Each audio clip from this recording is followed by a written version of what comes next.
Subscribe کیجئے ہمارے channel شاہد رجا اشرفی آفیشیل کو اور بیل آئیکن کو پریس کیجئے جس سے آپ کو نئے نئے ویڈیو کی نوٹیفیکیشن ملتی رہے۔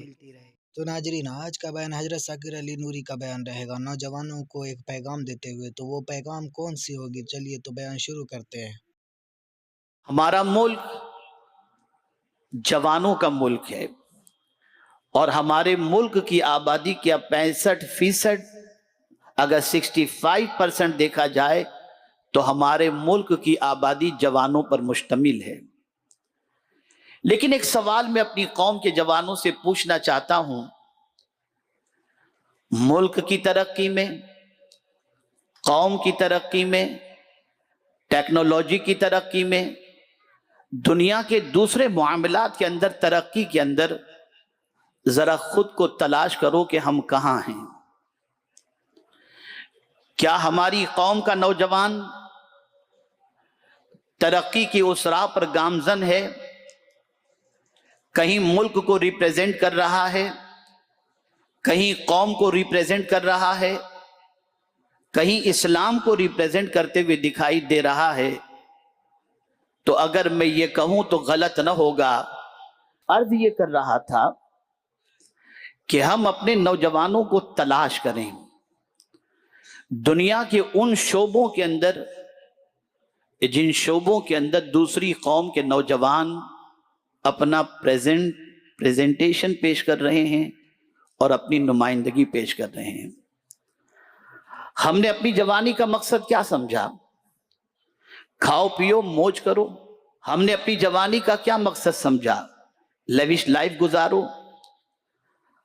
آج ہمارے نوجوانوں کو تلاش کرنا ہو تو رات کے 12 بجے کے بعد ہمارا نوجوان چوراہے پر یا بائک پر یا پوائنٹ پر بیٹھ کر گپ شپ مارتا ہوا دکھائی دیتا ہے۔ اگر ہم اپنے نوجوان کی فکر کا جائزہ لیں تو ہمیں قطعی طور پر ایسے نوجوان بہت کم ملتے ہیں جن نوجوانوں کے دل کے اندر قوم کو اٹھانے کا جذبہ ہو یا قوم کی نمائندگی کا جذبہ ہو۔ ہماری پہچان کیا ہے؟ ہمارے جوانوں کی آئیڈینٹی کیا ہے؟ کہاں جا رہی ہماری نوجوان نسل؟ کبھی ہم نے اس کے بارے میں غور کیا اور کبھی ہم نے یہ جاننے کی کوشش کی کہ ہمارے وہ اسلاف جنہوں نے نوجوانی میں اپنی زندگی گزاری، ان کے تعلیمی کارنامے، ان کے اخلاقی کارنامے، ان کے اندر قیادت کی صلاحیت کس حد تک موجود تھی اور انہوں نے اسلام کی نمائندگی اور ملک کی نمائندگی کس طریقے سے اپنی جوانی کے ذریعے انہوں نے پیش فرمائی۔ شاید آج کا جوان اپنی قدر و قیمت کو نہیں جانتا، شاید آج کا جوان اپنے مقام کو نہیں جانتا، وہ جانتا ہی نہیں کہ اس کے پاس جو جوانی اللہ نے عطا فرمائی ہے اس جوانی کی قدر و قیمت کیا ہے، اس جوانی کا مقام کیا ہے اور اس جوانی کو اسے کس راہ کے اندر خرچ کرنا چاہیے۔ میں صرف ایک حدیث آپ کی سماعتوں کے حوالے کرتا ہوں جس سے آپ محسوس کر سکیں گے کہ روز اول سے رحمت عالم صلی اللہ تعالی علیہ وسلم کے مشن کو لے کر اور پوری دنیا کے اندر اسلام کے حسین چہرے کو پیش کرنے کے اندر جن لوگوں نے کلیدی رول پلے کیا ہے وہ کون لوگ تھے؟ تو آئیے میں حضور کی ایک حدیث آپ کی سماعتوں کے حوالے کروں۔ رحمت عالم صلی اللہ علیہ وسلم صحابہ کرام علیہم الرضوان سے ارشاد فرماتے ہیں، میرے صحابہ جوانوں کے ساتھ حسن سلوک کرو،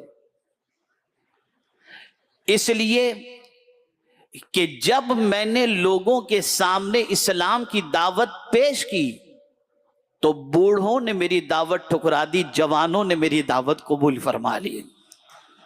آقا کریم صلی اللہ تعالی علیہ وسلم جوان کی سائیکولوجی کو پیش کرتے ہیں کہ جوان نرم دل ہوا کرتا ہے۔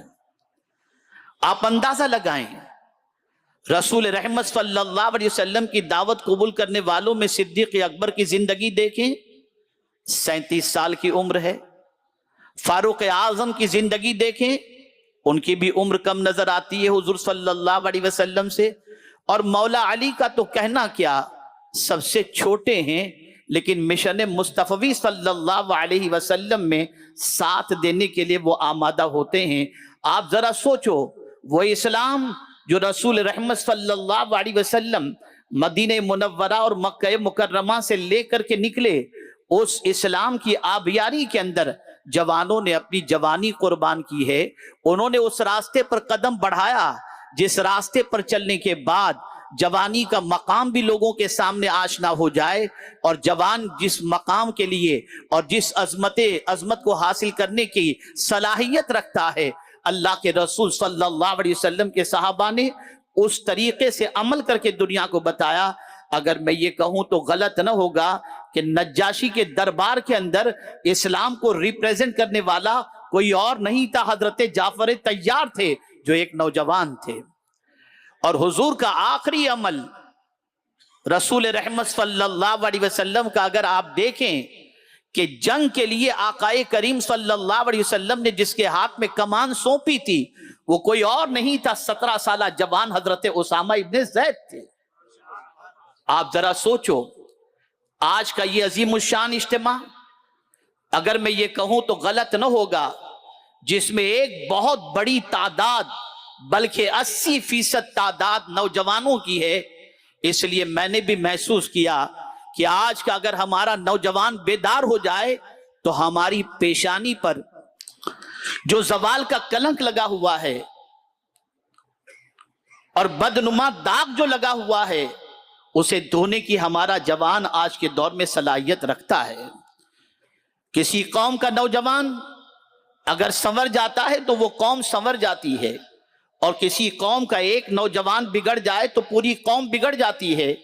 मुझे एक बुजुर्ग की दुआ याद आती है जो अरफात के मैदान में गए तब भी एक ही दुआ करते थे, ए अल्लाह मेरे शहर वालों को सलामत रखना, उन्हें अच्छा रखना। मिना में भी एक ही दुआ कर रहे हैं, ए अल्लाह मेरे शहर वालों को अच्छा रखना।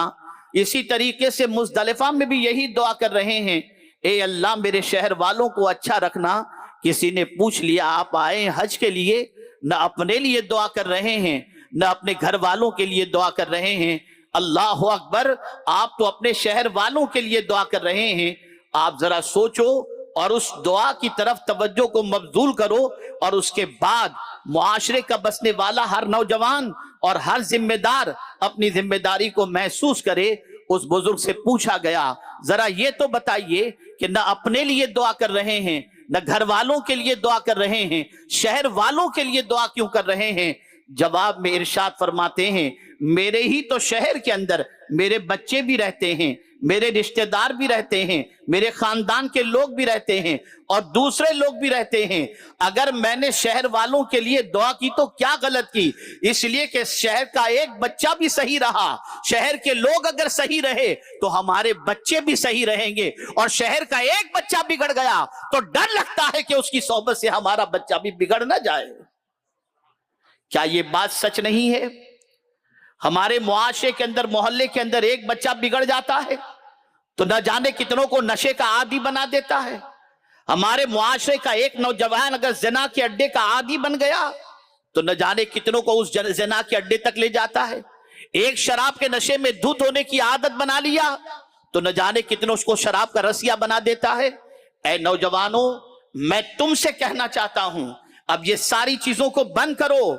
रसूल रहमत तुम्हारी तरफ टिकटिकी बांधकर इस अंदाज से तसव्वुर में देख रहे होंगे कि ये मेरे नौजवान उम्मती आज इस्लाम से दूर भाग चुके हैं, काश कि पलटकर मेरे दामन में पनाह ले लें और मेरे पैगाम को लब्बैक कहते हुए अपने सीने में बसा लें। तो उम्मत मुस्लिमा पर जो दाग लगा हुआ है, ये हमारी नौजवान नस्ल उस दाग को इंशाअल्लाह मिटाने की सलाहियत रखती है। मेरी कौम के नौजवानों, तुम्हारी जवानी बड़ी कीमती है, तुम्हारा मकाम बड़ा अरफो आला है। अल्लाह अज़्ज़ व जल्ल ने जवानों को बड़ा मकाम दिया है। अल्लाह अज़्ज़ व जल्ल के रसूल सल्लल्लाहु अलैहि वसल्लम ने जवानों की अहमियत बताई है। आप जानते हैं, सुल्तान सलाहुद्दीन अय्यूबी का एक कौल मैंने एक टुगरे पर पढ़ा था जिसमें लिखा हुआ था, किसी कौम को तबाह करना हो तो एटम बम की जरूरत नहीं, उस कौम के नौजवानों को आवारा बना दो, वो कौम खुद ब खुद तबाह हो जाएगी। क्या ये सच नहीं है कि आज हमारे मुआशरे के अंदर बहुत सारे नौजवान, मैं सबकी बात नहीं कर रहा, बहुत सारे नौजवान मस्जिदों से दूर हैं, उलमा से दूर हैं, दीनी तालीम से दूर हैं, दरसगाहों से दूर हैं, सोशल एक्टिविटी से दूर हैं, खल्क़े खुदा की खिदमत से दूर हैं, मुआशी एतबार से पसमानदगी के शिकार हैं। और बहुत सारे तो ऐसे नौजवान हैं जो आज भी अपनी मां को बर्तन मंजवाते हुए वो काम करवाते हैं और खुद बैठ करके सिगरेट पीते हैं, नशा करते हैं, और उन्हें इस चीज का एहसास तक नहीं होता कि मेरी मां हमारे लिए क्या कर रही है, और वो अपनी जवानी को बर्बाद करते हुए नजर आ रहे हैं। जरा सोचो, जरा अंदाजा लगाओ, जहां इल्म की तरफ पेशरफ्त करना है वहां सिर्फ इल्म ही हासिल नहीं करना, इल्म की तरफ कदम ही नहीं बढ़ाना, बल्कि कुरान की इस आयत पर अमल करना है, फस्तबिकुल खैरात, भलाई के मामले में दुनिया से आगे निकल जाओ, एजुकेशन के अंदर दुनिया से आगे निकल जाओ, इसलिए कि तुम्हारा ताल्लुक रब से जुड़ा हुआ है। अगर तुमने इल्म की तरफ पेशकदमी की, इल्म की तरफ तुमने कदम बढ़ाया, और फिर चंद दिनों इल्म का सफर तय करने के बाद अगर अपने मकसद को तुमने फरामोश कर दिया, तो मैं ये समझता हूं कि तुम्हारा सफर तुम्हें मंजिल मकसूद तक नहीं पहुंचा सकता। क्या यह बात सच नहीं कि हमारे बहुत सारे नौजवान कॉलेज की दहलीज पर कदम रखने के बाद लड़कियों के चक्कर में फंस जाते हैं, उनकी मोहब्बत में गिरफ्तार हो जाते हैं, अय्याशियों के अड्डों पे चले जाते हैं, और उसके बाद उनके मां बाप का ख्वाब और उनका अपना ख्वाब चकनाचूर होता हुआ दिखाई देता है। इसलिए बहुत सारे नौजवान मैंने ऐसे भी देखे हैं जिनका ड्रीम था वो आईएएस बने, जिनका ड्रीम था वो डॉक्टर बने, जिनका ड्रीम था वो रिसर्च स्कॉलर बने, जिनका ड्रीम था वो अच्छा आलिम दीन बने, लेकिन उनकी गलत सोबतों की बुनियाद पर और उनकी गलत रविश की बुनियाद पर उनका ख्वाब शर्मिंदा ताबीर न हो सका, और फिर वो ऐसे बिखरे कि दुनिया से आज इतने पीछे हो गए कि उनके साथी जिन्होंने मकसद को प्रायोरिटी दी वो आज उनके सामने बहुत तरक्की की तरफ गामजन नजर आते हैं, और उनका शुमार पसमानदा लोगों के अंदर होता है, और उनका शुमार और उनकी पोजीशन, उनका नामो निशान कहीं लेता हुआ कोई दुनिया का इंसान नजर नहीं आता। वीडियो अच्छी लगे तो हमारे वीडियो को लाइक करें और हमारे चैनल को सब्सक्राइब करें। शुक्रिया।